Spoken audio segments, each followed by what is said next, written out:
오늘 우리에게 주시는 하나님의 말씀은 출애굽기 8장 25절에서 32절입니다. 하나님의 말씀을 봉독합니다. 바로가 모세와 아론을 불러 이르되 너희는 가서 이 땅에서 너희 하나님께 제사를 드리라. 모세가 이르되 그리함은 부당하니이다. 우리가 우리 하나님 여호와께 제사를 드리는 것은 애굽 사람이 싫어하는 바인즉 우리가 만일 애굽 사람의 목전에서 제사를 드리면 그들이 그것을 미워하여 우리를 돌로 치지 아니하리이까. 우리가 사흘 길쯤 광야로 들어가서 우리 하나님 여호와께 제사를 드리되 우리에게 명령하시는 대로 하려 하나이다.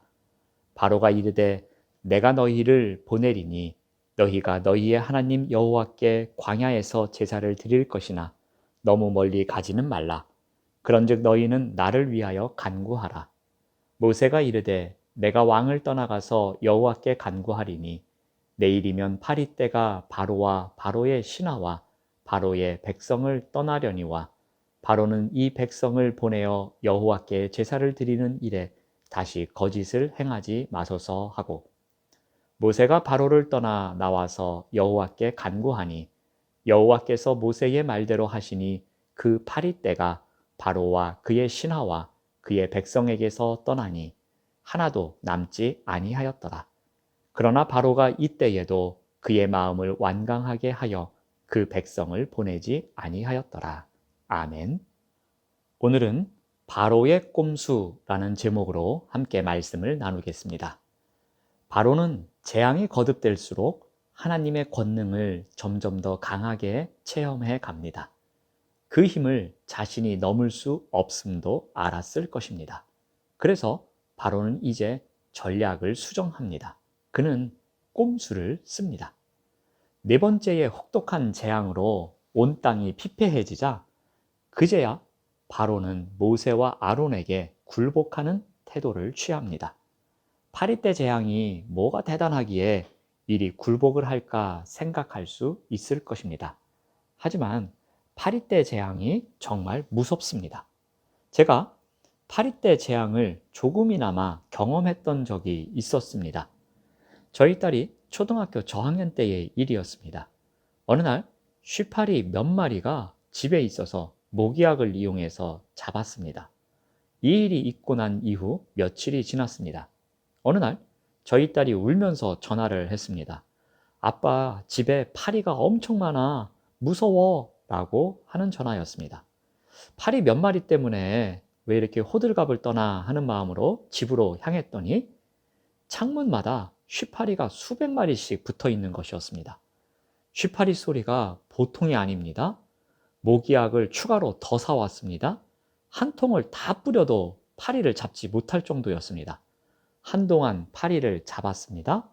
그런데 문제는 사체를 치우는 일도 만만치 않았습니다. 이후 며칠 동안 파리 소리만 들려도 예민해졌고 파리에 대해서 트라우마가 생길 정도였습니다.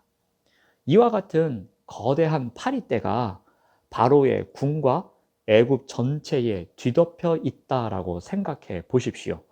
바로와 애굽 백성들이 매우 괴로웠을 것입니다. 그래서 바로가 굴복할 만한 일이라고 저는 생각합니다. 네 번째 재앙을 통해 애굽 땅이 황폐하게 된 것을 본 바로는 모세와 아론을 급히 왕궁으로 불러들입니다. 이번에는 그들과 진지하게 협상을 해 나갑니다. 그런데 여기에는 바로의 꼼수가 숨겨져 있었습니다.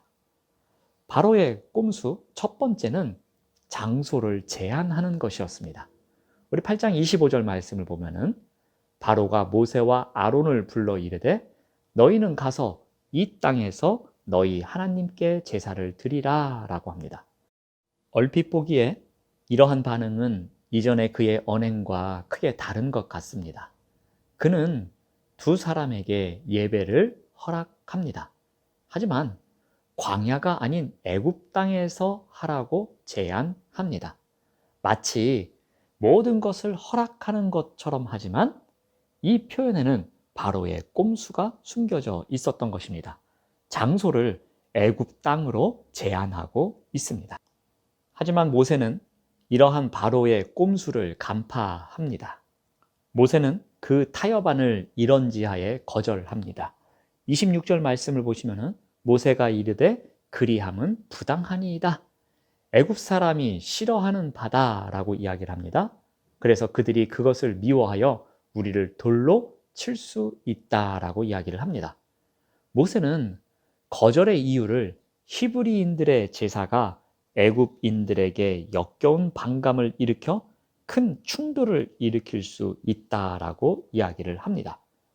왜 히브리인의 제사가 애굽인들에게 이렇게 혐오스러운 것이라고 이야기를 합니까? 이것은 두 문화권의 제사 전통의 차이 때문일 것입니다. 애굽은 메소포타미아나 그리스 그리고 팔레스타인의 전통처럼 제단에 짐승을 태우기보다는 매장을 해서 신들을 기쁘게 하는 제의 관행을 준수한 것으로 알려져 있습니다. 예를 들어서 그들은 아피스 신을 상징하는 소를 매장해서 아피스 신에게 바쳤습니다. 이렇듯 애굽 민족과 이스라엘 민족이 섬기는 신이 서로 다르고 제사 방식도 다르기 때문에 만일 이질적인 종교 행사가 애굽 사람들의 땅 한복판에서 개최된다면 그들의 반감을 일으키는 것은 당연했을 것이다 라는 주장인 것입니다. 모세는 재차 자신들은 하나님의 명령대로 멀리 3일길의 여행을 떠나 외딴 광야에서 예배 행사를 갖겠다는 입장을 고집합니다. 그래서 27절을 보면은 우리가 사흘길쯤 광야로 들어가서 우리 하나님 여호와께 제사를 드리되 우리에게 명령하시는 대로 하려 합니다 라면서 첫 번째 꼼수를 물리칩니다. 이제 바로의 두 번째 꼼수입니다. 이번에 바로는 거리를 제한하고자 합니다. 바로는 마지못해 그 여행을 허락합니다. 하지만 이번에는 거리 제한을 두는데요. 8장 28절 말씀을 봅니다. 바로가 이르되 내가 너희를 보내리니 너희가 너희의 하나님 여호와께 광야에서 제사를 드릴 것이나 너무 멀리 가지는 말라라고 합니다. 그가 집요하게 이스라엘 백성들을 묶어 두려는 이유는 아마도 경제적인 이유 때문인 것 같습니다. 실제로 한꺼번에 성인 수십만 명의 노동력을 잃는다면 국가 경제가 마비될 수 있을 것입니다. 바로는 그들이 종교 행사를 위한 여행을 허락하는 순간 그들을 애굽으로부터 해방시켜 주는 것임을 알고 있었기 때문에 온갖 꼼수를 쓰면서 줄다리기를 하고 있는 것입니다. 그래서 이번에는 어떻게 합니까? 너무 멀리 가지 말라라는 조건을 이야기합니다. 이것은 바로가 이스라엘 백성들을 조금도 보낼 뜻이 없다는 속내를 드러내는 것입니다. 심지어 다시는 애굽으로 돌아올 것을 전제하고 있는 것입니다. 바로의 세 번째 꼼수는 순간 모면입니다. 바로는 모세와 아론에게 자신을 위해 기도해달라고 부탁합니다. 28절을 계속 보시면 그런즉 너희는 나를 위하여 간구하라 라고 합니다. 하루빨리 파리떼가 애굽 땅에서 물러가게 하여 자신들의 고통을 끝내달라는 부탁일 것입니다. 순간의 상황을 모면하고 싶은 마음이 간절했던 것입니다. 여기에는 자신을 위한 요청만 담겨져 있습니다. 모세는 하나님께 간구하여 파리떼가 물러가도록 하겠다고 약속합니다. 그리고 바로에게 다시는 이런 꼼수를 쓰지 말라고 강하게 압박을 합니다. 29절 말씀을 보면은 모세가 이르되 내가 왕을 떠나가서 여호와께 간구하리니 내일이면 파리떼가 바로와 바로의 신하와 바로의 백성을 떠나려니와 바로는 이 백성을 보내어 여호와께 제사를 드리는 일에 다시 거짓을 행하지 마소서라고 이야기를 합니다. 모세는 아마도 바로의 마음이 진심이 아닌 것을 알았을 것입니다. 그래서 다시 거짓을 행하지 마소서라고 강하게 경고를 하면서 바로의 꼼수를 막고 있습니다. 바로를 떠나 모세가 하나님께 기도하자 즉시 응답되어 모든 파리떼가 순식간에 사라집니다. 하지만 바로는 또다시 마음을 바꾸고 약속을 번복합니다. 32절 말씀을 보면은 그러나 바로가 이때에도 그의 마음을 완강하게 하여 그 백성을 보내지 아니하였더라 라고 합니다. 자신의 기존 입장을 완강히 고수하면서 그 백성을 보내지 않습니다. 바로는 쉽게 자신의 말을 뒤집습니다. 왕의 체신도 없고 약속이 또 아랑곳하지 않고 이스라엘을 보내지 않으려 합니다.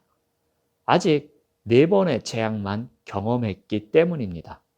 아직도 견딜만 합니다. 버텨볼만 하다고 생각합니다. 어떻게든 이 상황만 모면하면 판세를 뒤집을 수 있을 것이다 라고 오판했던 것입니다. 그러나 이러한 바로의 꼼수는 곧바로 다 들통이 나게 된 것입니다. 속임수와 꼼수가 남발하는 세상에 살아가고 있습니다. 우리가 속을 때마다 또 상대방의 꼼수를 볼 때마다 마음이 불편할 때가 많이 있습니다. 분명히 나를 속이려고 하고 있는데 그러한 상대방의 모습이 훤히 보이고 있는데 그것을 바라보는 사람의 마음은 더욱 마음이 아플 때가 있습니다. 특히 제가 목사인 것을 알고 자기도 어느 교회 집사인데 라고 말을 하면서 저를 속일 때가 있습니다. 아무래도 목사이다 보니까 어느 교회 집사다 라고 이야기를 하면은 속는 것 같지만 그래도 믿을 때가 많이 있습니다. 그런데 시간이 지난 이후에 속은 것을 확인하면 기분이 더 나쁩니다. 무엇보다도 자신이 어느 교회 집사라고 말하면서까지 속이면서 꼼수를 쓴 상대방을 생각하면 마음이 더욱 속상할 때가 있습니다. 꼼수는 시시하고 치사한 수단이나 방법을 이야기합니다. 대부분의 꼼수는 순간 모면용이 많이 있습니다. 그래서 시간이 지나면 대부분 들통나고 누군가의 마음을 아프게 만드는 것이 바로 꼼수입니다. 그러므로 우리는 그리스도인으로서 조금 불편해도 꼼수와는 거리가 먼 삶을 살아야 할 것입니다. 우리가 그리스도인임에도 불구하고 우리가 꼼수를 사용해서 누군가를 속이고 누군가의 마음을 아프게 한다면 이것은 큰 문제가 있을 것입니다. 꼼수는 그리스도인의 품격과 어울리지 않는 단어입니다. 꼼수와는 거리를 두고 살아가는 우리 모두가 되어야 할 것입니다. 기도하겠습니다. 하나님 감사합니다. 누군가를 속이기 위해서 꼼수를 갖고 상대방을 대하는 것은 언젠간 들통이 나기 마련입니다. 또한 꼼수는 그리스도인의 품격과는 어울리지 않는 것입니다.